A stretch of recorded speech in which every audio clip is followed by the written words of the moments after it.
Hi, everyone. Thank you so much for joining us for our Understanding Academic Return on Investment webinar today. I'm Steph Watson, and I'm joined by my colleague, Joe Costello. We'll do formal introductions in a moment. But first, I wanted to remind you of some quick Zoom protocols that we'll ask you to follow. First, I know that we all live in a Zoom land now, so these might be familiar to you already, but in case they're not, please remain muted if you are not speaking. That's that bottom left-hand mute button on your screen. You can chat us, the webinar hosts, and some of our facilitators on the back end by using the chat function. You can also submit questions using the Q&A function. I believe that they come through anonymously. If you don't want to assign your name to it, there's also the option to share who you are. And then speaking of sharing who you are, we're going to ask that you all rename yourselves, your first name, last name, and your school district, so we can just keep track of who's joined us, and as some Q&A comes through, we can have a little additional context. There's also finally the option to raise your hand if you have a specific question that you'd like to ask down in the bottom part of your screen. It should just say raise hand. I know that the webinar functionality is a little bit different than what we typically do on the day-to-day with just meetings. So if you have any questions or if you're struggling with anything, feel free to shoot over a chat. Joe, you could be my slide navigator today while I get us started. So we'll start with introductions, both to Joe and myself and to District Management Group as a whole. We'll discuss actually understanding academic return on investment as a concept, the components and how you do it. Share a little bit about some of the ways that you can engage with academic return on investment with District Management Group, and wrap up with some next steps and Q&A. So to start, like I said, I'm Steph Watson. I'm a senior director here at District Management Group. I lead our DM consulting practice, which is our management consulting branch of the firm, responsible for for managing our team, our overall portfolio of projects.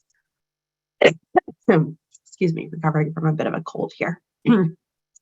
I come from a background in teaching and in management consulting. I taught high school Spanish in Prince George's County, Maryland, and then transitioned into working with the U.S. Department of Education's Office of Federal Student Aid to help build tools to help borrowers make better decisions about taking out money for college.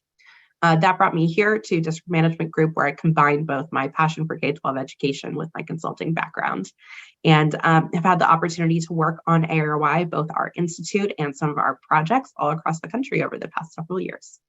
Joe, I'll turn it to you. Great, thank you, Steph. Hi, everybody. My name is Joe Costello, as Steph mentioned. I'm a director with the team at District Management Group, specifically on the consulting team.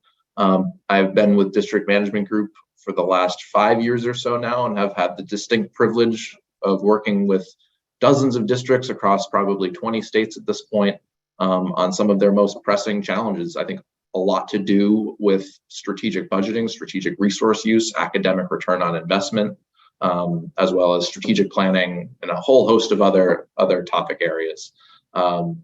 Prior to District Management Group, I, similar to Steph, got my start in the classroom. I'm from the Boston area originally, but I ended up teaching high school math out in Las Vegas, Nevada, with the Clark County School District.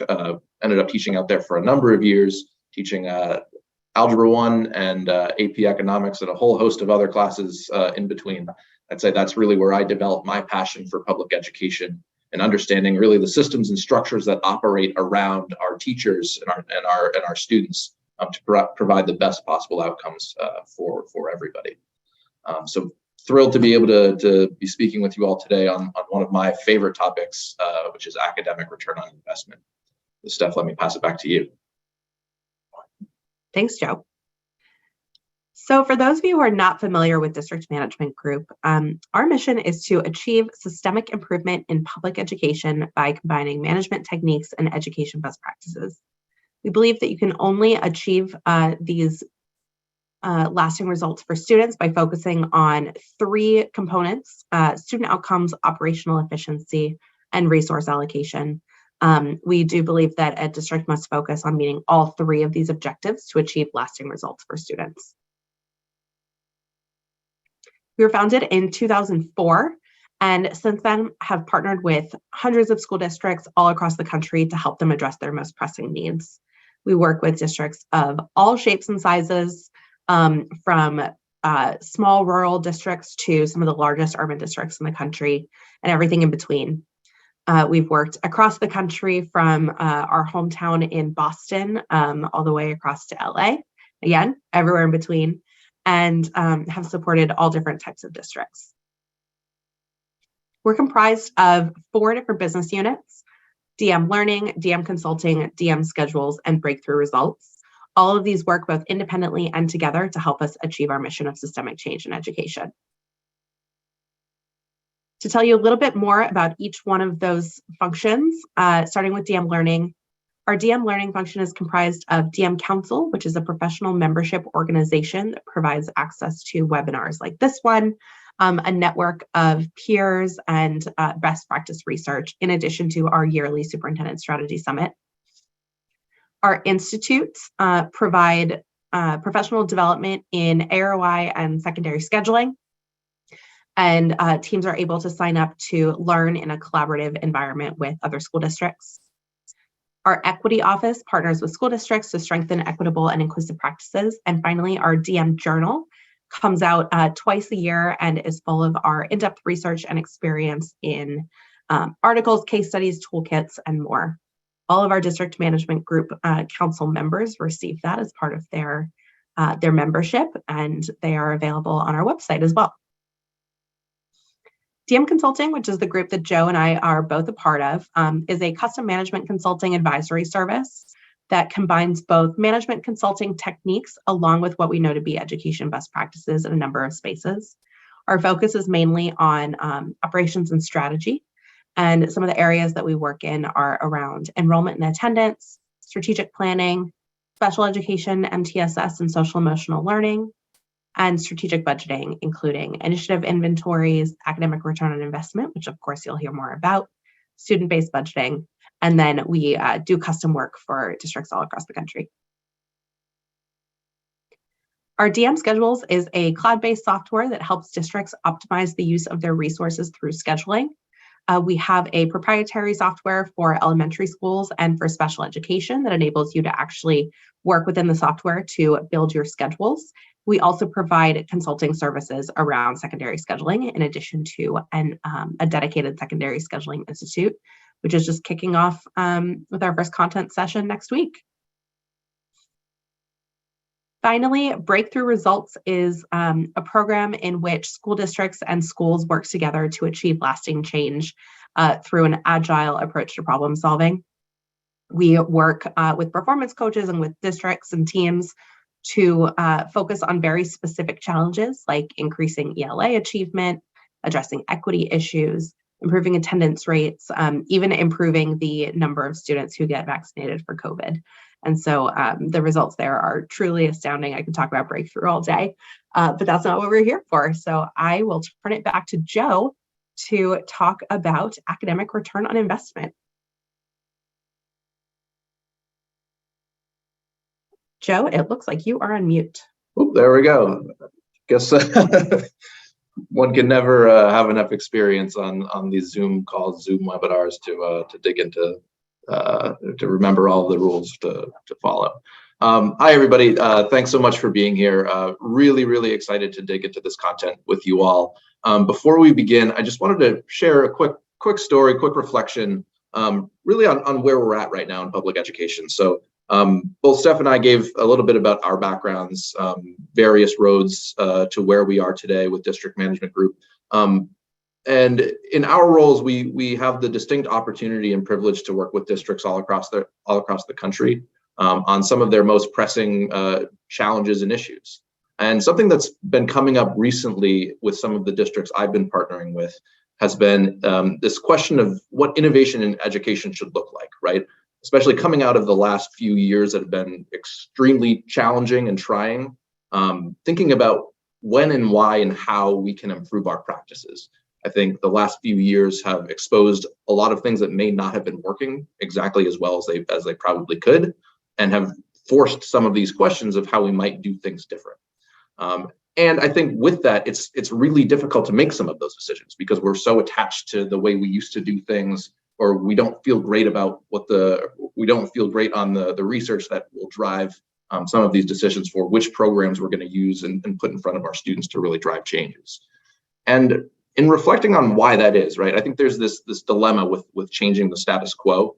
And with that, we need a way to systematize our work so that we can really clarify what's working for whom and at what cost. Because with that can free us up to make some of these really important and impactful decisions that are really going to drive outcomes for students. Yes, it allows us to also be good stewards of resources. I don't know what the case is in your district, if you got ESSER dollars or anything like that, and you're trying to find ways to spend those and all of the challenges that go along with what your changing financial landscape may look like. But deeper than that, more importantly than that, it's this question about how we deliver the best experiences and results for students, how we think really critically about how we spend our resources, how we design our programs, how we craft these educational experiences and uses of time for our students to really drive change and improve outcomes. And I'd say with that, this is really where my passion for academic return on investment comes from, because I think it really does provide this fantastic framework for approaching some of these questions so that you can gather the data that you need to make the decisions that will drive some of these improvements for students. So with that, let's dig into some of the materials here. So as Steph mentioned, the flow of the next 30 minutes or so are going to be broken up into really 3 parts. The first part will give you a brief overview of understanding academic return on investment. So when we talk about academic return on investment as district management group, what we are talking about, what we mean. And then we'll share a little bit about the district management group A-ROI Institute, what some of those supports and services might look like, how you might be able to pursue some of those offerings, and then we can talk about next steps from there. So digging into understanding academic return on investment. A quick anecdote, this is from a few months ago now. Probably like you, I get a whole lot of emails every single day, a lot from Ed Week, a lot from all these different newsletters and different companies and programs that have the newest, latest, and greatest solution for what's really going to drive improvements. This was a recent one back from November 16th, 2022. Students are turning to TikTok for homework help. Is that a bad thing? And I was like, wow, I don't even know. I don't have a TikTok account. Maybe TikTok really is the future, right? I think it like poses all these really fascinating questions. And maybe this is something that something similar to what you've experienced in your district, right? So according to this Ed Week article, 1 in 4 students are using TikTok for educational purposes. There's studies that are being released that show TikTok as overtaking YouTube and some of these other platforms for how people are getting information. TikTok is in the process of rebranding itself in some ways to be a purveyor of these really short informational videos. Not so much the catchy dances or the crazy TikTok challenges or things like that, but there is this shift in how people are using TikTok as a platform. And in fact, 69% of students are saying that they're using TikTok to help them complete their homework. So just a really interesting question, right? And I think for me, as someone who works in public education, who's constantly working with different districts everywhere, it poses this really interesting question of how should we react to data like this? Do we scrap, read 180? It's like, you know what, forget about that. We're going to go with TikTok. I don't know. Hopefully you can sense my my skepticism and sense of humor with this. But again, I think this poses this really interesting question, right? We're surrounded by all of this data. All of these different organizations are creating these pitches of what we should be using or how we should be using data to inform our practices to create better outcomes and better opportunities for students. So it's on us to come up with a framework for using information like this. And as we engage with new initiatives, new programs, we're structuring them in a really valuable way that allows us to see what's working for whom and at what cost. Because with that, I think it's really important. Noted some of the challenges that are associated with data-driven practices. There are so many benefits, though, even though it may be challenging to use data to drive your practices, there's so many benefits that will lead to improved outcomes for all stakeholders involved, right? it leads to increased efficiency. It really gives you the opportunity to innovate because you know what was working previously, what was not working previously, and how you might change your practices to embrace new innovative approaches that are going to deliver better outcomes for all people involved. I think it also sets you up as a district leader or as a school leader to improve your decision making, right? You have the information that you need at your fingertips to be able to make some of these really difficult choices. It allows you then to pursue better services and then increases the accountability. If you know that a program is supposed to work, as you review the fidelity of implementation for some of those programs, it just makes those conversations a lot easier because you have the information that you need to have those conversations. Now, before we dig into what we mean by academic return on investment, I have another example for you. And this actually comes from my background as a high school math teacher. So going way back in time now, put yourself back in a comprehensive Title I turnaround high school in Las Vegas, Nevada, in the Clark County School District. Here was the situation. So again, I was a high school math teacher, first year of our turnaround, and we had extremely low math scores and we had extremely low ELA scores, literacy scores. And so at this time, my principal invested a whole heck of a lot of money in a new ELA intervention. She was so proud of it because she went to some conference, had a great conversation with some kind of salesperson who sold her on this program. It was a computer-based program which offered quote unquote personalized instruction. And then while students were on their computers in the computer lab, the staff member, whichever teacher was in charge of facilitating that experience, running that class, they would float around and provide small group support to students. In theory, sounds like a really great idea.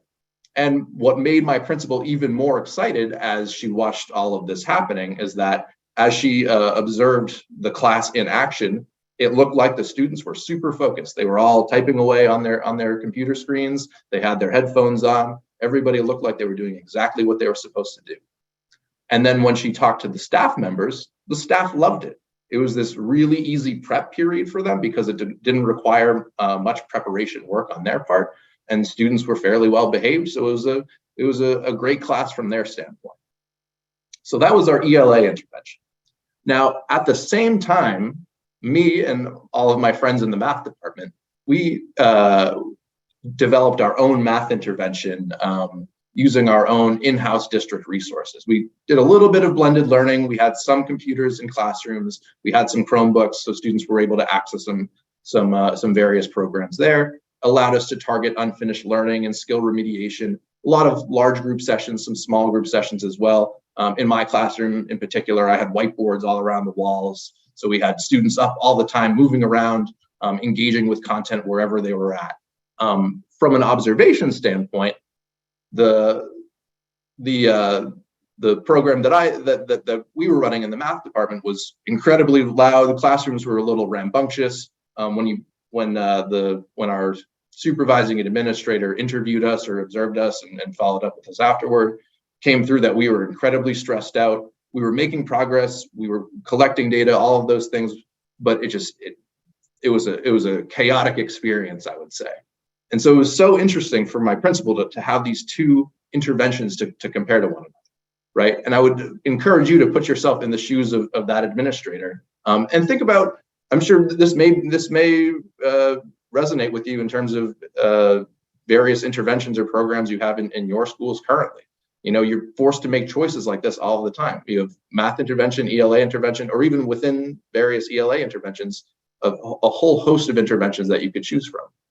So there's this fundamental question, right? Like you as the leader, you as the decision maker, which program would you fund based on all of this anecdotal evidence? Now, I'll tell you, my principal was all about this ELA intervention. She did not care for a math intervention at all. But what's so interesting, right? Before you can make any kind of a call regarding which program you should fund, you really need to dig into the data. And so what happened when we looked at the difference between the math intervention, my math intervention, and our ELA counterpart, was that the results were not what we expected.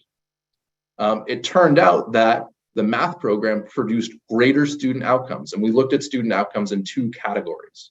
The first one was that you see on the left was typical student attendance. So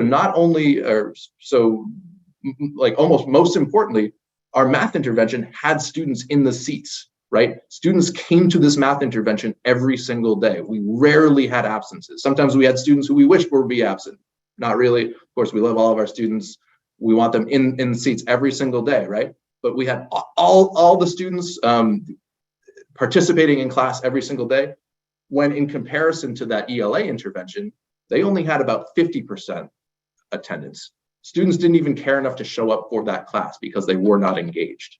And then when we looked at student outcomes, the math intervention had this towering set of student outcomes, right? In terms of median student growth per year, our math intervention ended up pushing students forward about 18 months, as opposed to the ELA intervention, which only saw that 6 months of growth.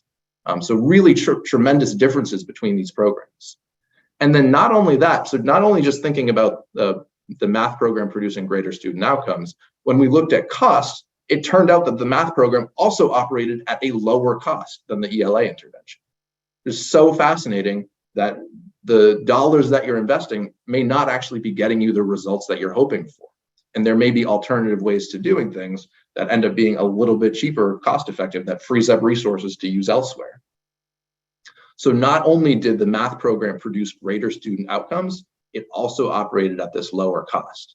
And so I think this is this larger point, right? Absent this hard data, if you don't have this data in front of you and you don't have a framework for analyzing that data and making sense of that data, converting the data into actual information and takeaways, it's really hard to make decisions about these programs. And in the case of this particular situation, it would have been, had we not done an analysis like this, that ELA program probably would have been expanded. It would have taken up more of our computer labs, taken up more of our students' precious time, when there could have been a better alternative for delivering them the supports and services that they really need to thrive.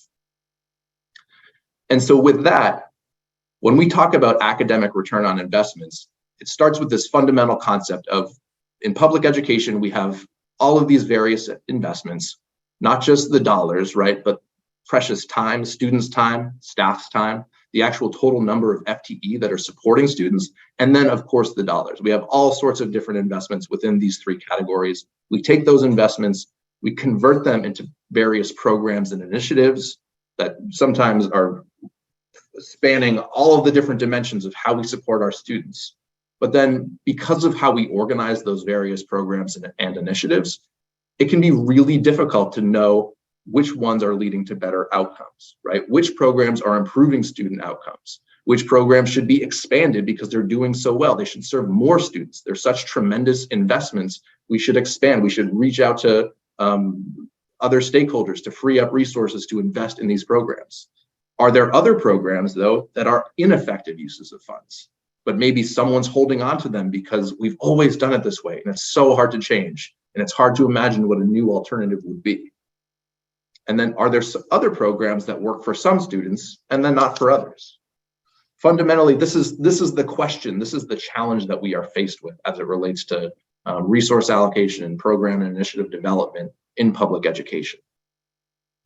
And so this is where academic return on investment comes in as the solution, right? Our academic return on investment framework, which is based on decades of experience and work with various school districts all across the country, is fundamentally this framework to help you understand how to evaluate an initiative through three important lenses, really three key questions. Is this initiative working? What is our definition of success? How do we know that it's working? For which students is it working? And at what cost? So again, that first piece, thinking about student outcomes, answering the question, is this initiative working? What is the definition of success? What are our growth metrics? What's the time by which we are reviewing data to understand whether it is working or not? And then thinking about student segments, right? So not only is this initiative working, but for which students is this working? Does this initiative work really, really well for one subset of students, but not for another subset of students? This is thinking about how we might analyze this data based on students' educational need. Maybe it would allow us to be more intentional with how we group our students, how we group our staff members with students to make sure that all students are receiving the supports and services that they need to thrive. And then finally, the last piece that ties this all together, thinking about at what cost these various programs and initiatives operate from a student perspective. So thinking about not just the total dollar value, right? Taking it back to that reading intervention example that I described previously. On paper, it may not seem like that's a huge investment. Yeah, you have to pay for the licensing fee for the software, but there are all these other additional costs that really need to be acknowledged. In the case of that specific example at the school that I taught at, by having that reading intervention that was done on computers, we didn't have a ton of computers at that school, and that intervention took up our computer lab for the entire school year. Different classes and different teachers who could have used those computer labs differently were not able to because a choice was made by an administrator to use that computer lab for this very specific intervention. So this concept of fully loaded cost is just expanding the definition of cost. We have a whole framework that we use, a whole approach that we use for that, thinking about direct and indirect costs, cash versus time. Another really common trend that we see, school districts are really good at knowing what the license fee or what the specific materials fees are for programs. But when it comes to, well, which staff members are supporting those initiatives? How many staff members? Well, what about the district administrators who only support with this initiative maybe like 25% of their time? Do we include that or not? Then things start to get a little challenging, right? So when we talk about doing this fully loaded cost analysis, it's really asking those difficult questions. What is the total fully loaded cost, all costs included, of operating one of these initiatives? And then how does that compare to other initiatives in your district? And then are you getting the return on investment for all of those various expenditures? And so with this framework, you get answers to all of these various questions. And I think the beautiful thing with this is that it allows you to take action. So often in public education, we do research on what programs work, how they might work differently, and there are all these confounding variables and all of that, which is great, but oftentimes that leads to having a really beautiful, glossy report that sits on a shelf and nobody looks at, right? The whole goal with academic return on investment is how you can run these various analyses, embed this way of thinking, right? Are you getting a return on investment on all of these different initiatives and programs so that you can take action with that? So most districts today, they really do two things. When they think about like, okay, we're in budget season right now, which I'm sure you all are experiencing, you're looking at this full list of initiatives, all these different expenditures. It's like, do we keep it or do we cut it? And frankly, in our work with school districts, people rarely want to eliminate things. There's always someone who really cares about that program, and it's not worth the fight. So we end up not eliminating, not sunsetting enough programs. We end up keeping a lot of those different initiatives. And not only is that using up resources in terms of dollars, it's eating up really important minutes in the day, and it's eating up really important brain space. You know, you can only have so many initiatives that people can focus on. And so with this A-ROI framework, again, in terms of student outcomes, what's working? How do you know it's working? For whom is it working? Student segments. And then at what cost? Total fully loaded cost. You have much more capabilities in terms of how you can use that data to take action. So not just the keep and cut, keep and eliminate, but you could also expand programs, right? One of the outcomes of one of these analyses could be that this program is working so well, we need to expand it so that more students can have access to it. Or it could be for that segment and target, programs are successful for a smaller subset of the community. In one school district I worked with, it turned out that one of their interventions worked great for multilingual students. And so they were able to reorganize, reconfigure how that initiative was operating so that it would support just those MLL students. And then that actually allowed them to free up resources from different MLL or ELL grants to fund that because they had the data to back it up.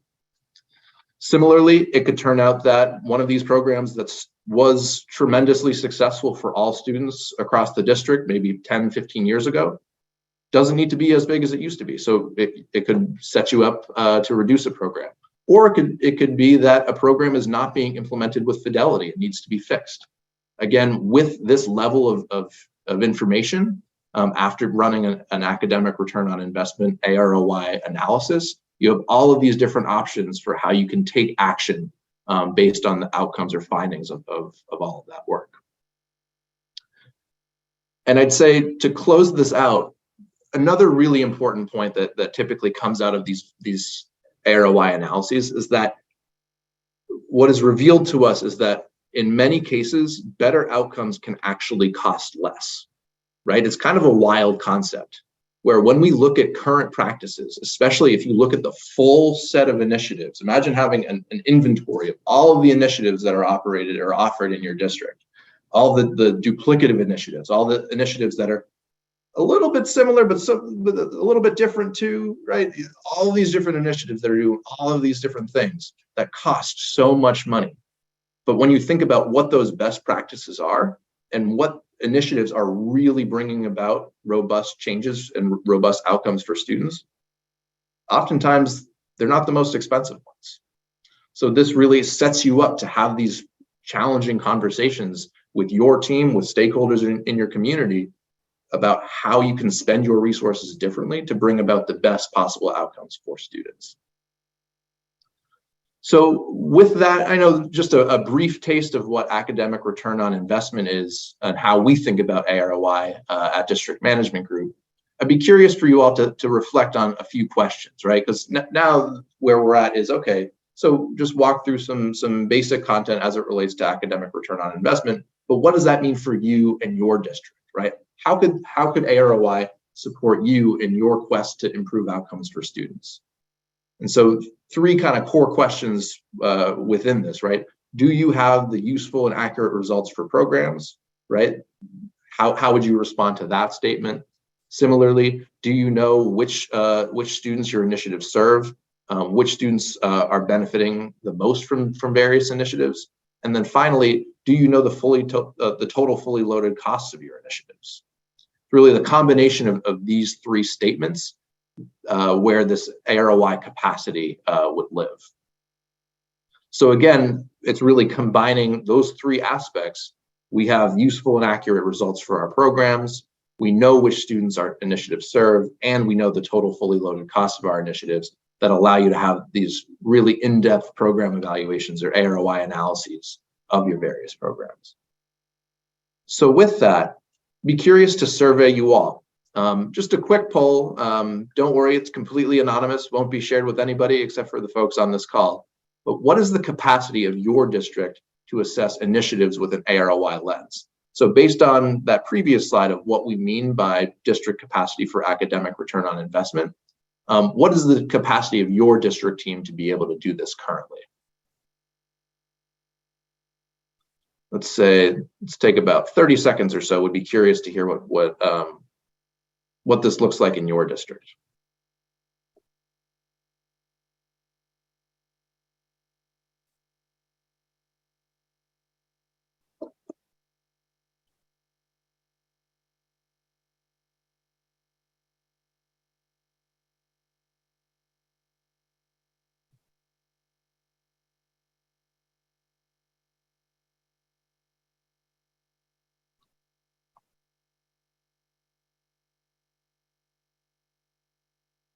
Okay. And then I believe everybody can see this. So very interesting. In terms of, okay, so where folks are at, it seems like all over the map. As a former math teacher, I love a beautiful distribution like this. Very interesting. So some limited, some minimal, mostly within this minimal 2s and 3s, minimal some A-ROI capacity, which honestly, from our work with school districts and the kinds of folks who we attract to calls like this is exactly what we would expect.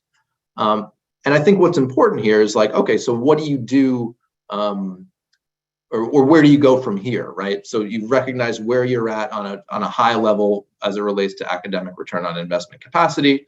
How would you engage your team members to really build this capacity? That's kind of the question from here. And I'd say there are 2 big things, right? So thinking about like, okay, as you embark on this academic return on investment journey, being really intentional with how you lead your team along through this process, being selective about which initiatives you analyze so that you can have a really successful analysis that you can then build on and then start tackling some of your more challenging initiatives after that. And then also being selective about which team members you include on your A-ROI team, right? Which team members, in thinking about doing an A-ROI Institute, all these different professional development sessions, or doing something deeper than that, who on your team would be best set up to engage with this kind of work? So again, you can start building these small successes that will spiral out into a district-wide change in favor of academic return on investment. And so with that, I'm going to transition us into a quick overview of this DMGroup A-ROI Institute, right? So that's what I shared previously is just a quick taste in about 20 minutes or so of what we mean by A-ROI and how districts would use A-ROI to drive improvements and changes in their district. And then here's an approach that we would take where the fundamental question is, how can we make this happen in your district, right? And so with this, there are really two motivating questions driving this work, and really from your perspective as a district leader, right? How can we assess the impact and cost of our initiatives to maximize outcomes for students? You're like, great, I went to this webinar, heard this guy from District Management Group talk about what A-ROI is, but how do we do that in our district? And then once we build this understanding of what it even is, how do we then build capacity across all of our district team to be able to conduct and think with an academic return on investment lens? So we have this academic return on investment initiative. Districts participate as a team of up to 8 participants per district over the course of 4 months. And during that time, we have a series of sessions and coaching calls, and you have this hands-on opportunity to run your own academic return on investment analysis in this community of like-minded peers with support from the District Management Group team. And the result is that your district has a common language and set of tools to take back to your district so that you can work together to improve the use of district resources. As I mentioned, the 3 core aspects or 3 core features of A-ROI Institute, we have these 3 in-depth A-ROI training sessions. Each one is about 2 to 3 hours, covers every single topic. So I know we only had 20 minutes or so to talk about the A-ROI framework today. Imagine having 2 to 3 hours to really dig into what we mean by each one of those segments of the process. And then after each of those sessions, you have an opportunity to engage with one of our DMGroup coaches, our DMGroup A-ROI experts, for a coaching call with you and your A-ROI team from your district. And then the third feature is this larger network of like-minded education leaders. I think something that folks value from this experience the most is the opportunity to be on these learning sessions, these like professional learning communities with people from all across the country. Even today, with our participants on this call, representing probably like 15 or 16 states all across the country, which is a really tremendous thing. So this opportunity to learn from this network of like-minded education leaders. In terms of the schedule, so again, as I mentioned, this takes place over the course of 4 months, where you'd have these 3 institute sessions. In March, kicks off on March 7th, just a short kickoff hour-long session there, and then the larger or the longer in-depth session on the 14th, where we, again, cover all the various topics that are baked into what academic return on investment is and how your team would run an analysis as a group for one of your key initiatives in your district to understand whether the initiative is working, for whom, and at what cost, really modeling the A-ROI experience. And then in between each of those sessions, we have all of these coaching calls. So 3 different coaching calls where you get individualized support from a member of the District Management Group team to help you and your team think through the content of academic return on investment, but then also run the specific analysis for the program that you identified. So to summarize, benefits of the A-ROI Institute, first one is just building this deep understanding of A-ROI within your district, which then allows you to assess and create capacity to conduct these A-ROI analyses. And then you have access to this really wonderful space, 3 times over the next 4 months to collaborate with colleagues across the country through these knowledge sharing opportunities and webinars and workshops, things like that. As I mentioned previously, a key aspect of the A-ROI Institute is that you will select, design, and conduct an A-ROI review of one of the key programs in your district, which then sets you and your team up to embed academic return on investment into district processes for ongoing use. So regardless of where you are coming into this content, whether you have limited to no experience or background with any of this information, there is an opportunity for you to engage with this at the right level so that you can start this process of embedding academic return on investment into your district processes. One final thing, just talking about what this might look like for your district. As you think about your A-ROI team, traditionally we want you to think about how you really expand the net so you have the right combination of people on a team like this, not just your data savvy technology people, but thinking about who your key decision makers are, who the content experts are, building leaders, district leadership, so that you have all the right people together, because it really takes all of these people coming together, assessing the data together, reviewing the data together to be able to use or convert that data into insights and takeaways that you can then use to make changes in programming and initiatives that's really going to lead to the results and outcomes for students. So finally, within academic return on investment, the A-ROI Institute, couple key next steps. If this is something that you're interested in, I would encourage you to pursue the A-ROI Institute website on the DMGroup website. Our goal is to have completed registrations due by March 1st. If this is something that you would like additional information on, there is an opportunity within that website as well, or to just follow up to the emails that you've gotten for this webinar with myself or other members of the district management group team to learn more about what A-ROI Institute could look like in your district, so that we can get you on board for that first kickoff session, which will be March 7th. And with that, I'd like to open things up to question and answers. So there is a feature on your Zoom, in your Zoom settings for Q&As. So I would encourage you, if you have a specific question, you can submit it there, and then we can start responding to those questions. Also, I believe if you ask a question through there, I can take you off mute so you can ask your question to the group.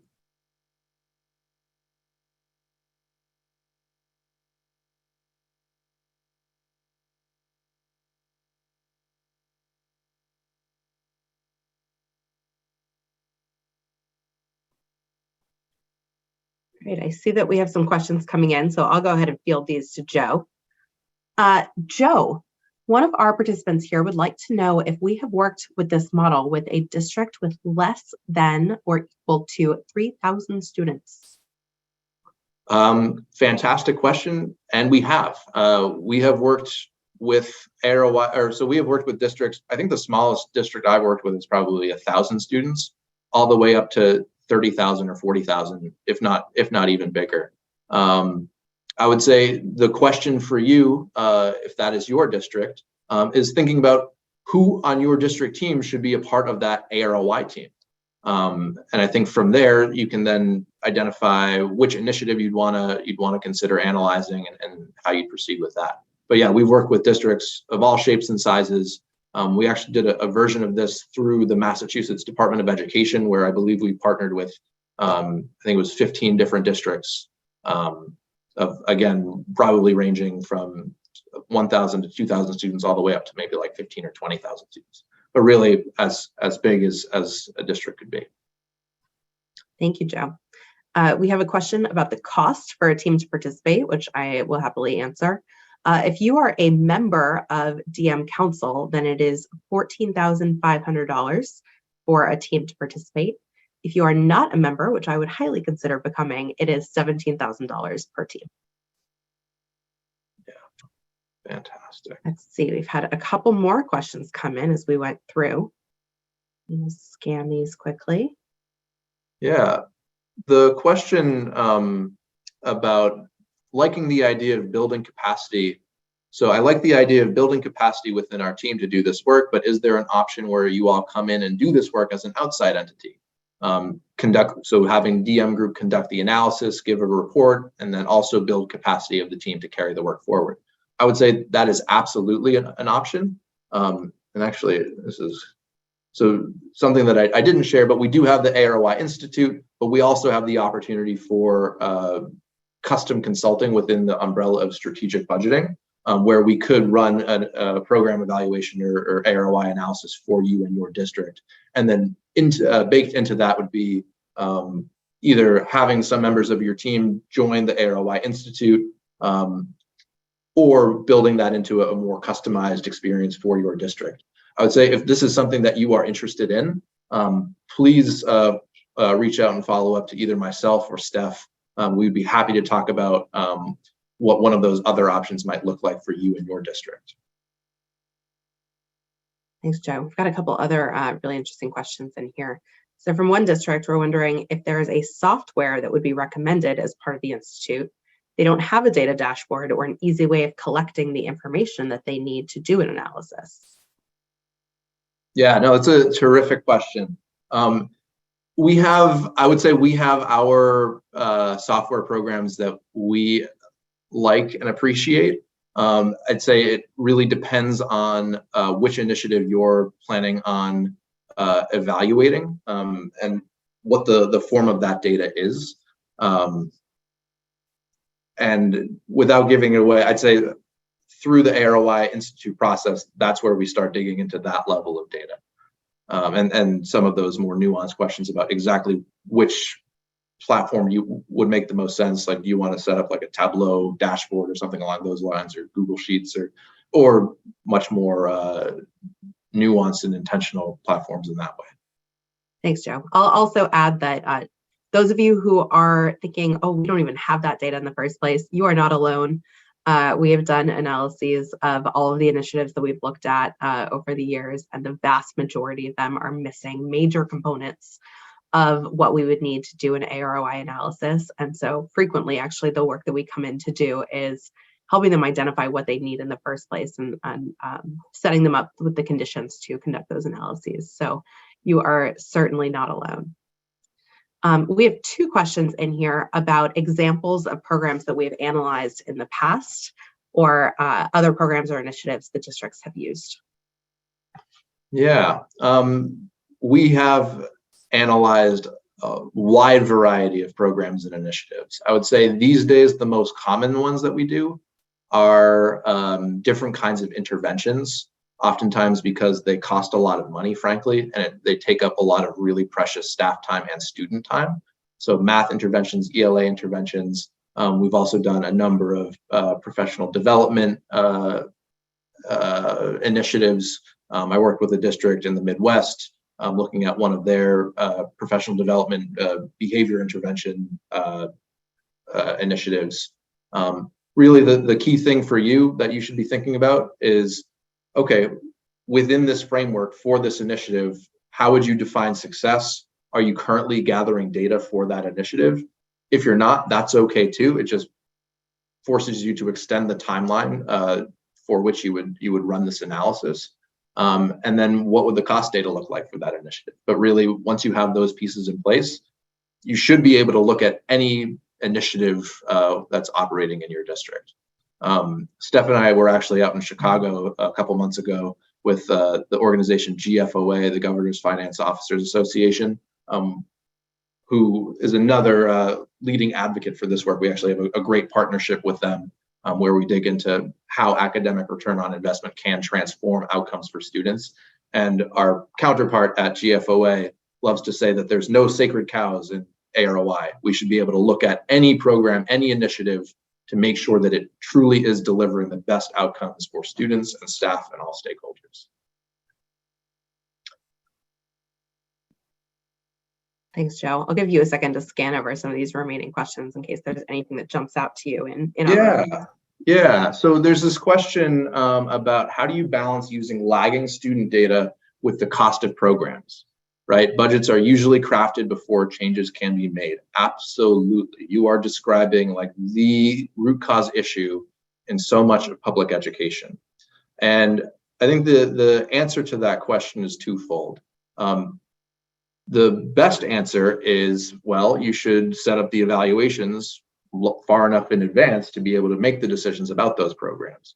And so as you design the evaluation, it's like, okay, when we get the results, this is actually going to impact the not this upcoming fiscal year, but the fiscal year beyond that. So thinking about how you structure the analysis, and then if you need to make more urgent decisions because of tight financial situations, what is the level of data that you need as compared to other similar kinds of initiatives to make some of those decisions in the short run? So what we do, especially during A-ROI Institute, and if we were to do a more customized support for you and your district, would be to push you to think about, okay, so how are you defining success for this initiative? Oftentimes we're stuck on one metric. Are there other kinds of metrics that we can use as leading indicators to have a general sense of whether this initiative is working or not? Without getting too into the weeds there, you want a blend of those different metric types to make sure that you're doing this kind of program evaluation with integrity. Another question, have districts been approved to use ESSER funds to support this initiative? Absolutely. We work with districts. We are actually currently working with a large district in Texas specifically on this topic, where they're using ESSER funds to pay for this, but it's looking at the full cost of all of their ESSER initiatives. I think this actually gets back to the very beginning of this whole presentation. When we think about innovation and improving outcomes for students in public education, this is like one of the best uses of ESSER dollars from that standpoint, because you are doing evaluations, you're building the professional capacity of your team to be able to determine which programs, which initiatives are really delivering the best outcomes for students. So to directly answer that question, absolutely, you can use your ESSER funds for this. Another question, we have access to the Learn platform due to some blended learning grants. It does a correlation of usage and learning from NWEA, MAP scores. Have we ever used Learn platform? It's a great question. I believe we have. I'd have to go back to my notes for that. So if you want me to follow up directly with you, happy to do that. You should have my email address from one of these A-ROI reminder emails. Feel free to reach out to me directly and we can talk specifically about that. But in terms of all of these big data hubs and common test scores, things like that, that is the go-to data point for most of our academic initiatives that we review in A-ROI. So lots of examples there. Thanks, Joe. We'll take one last call for questions. We have a few minutes left and we've made it through our queue.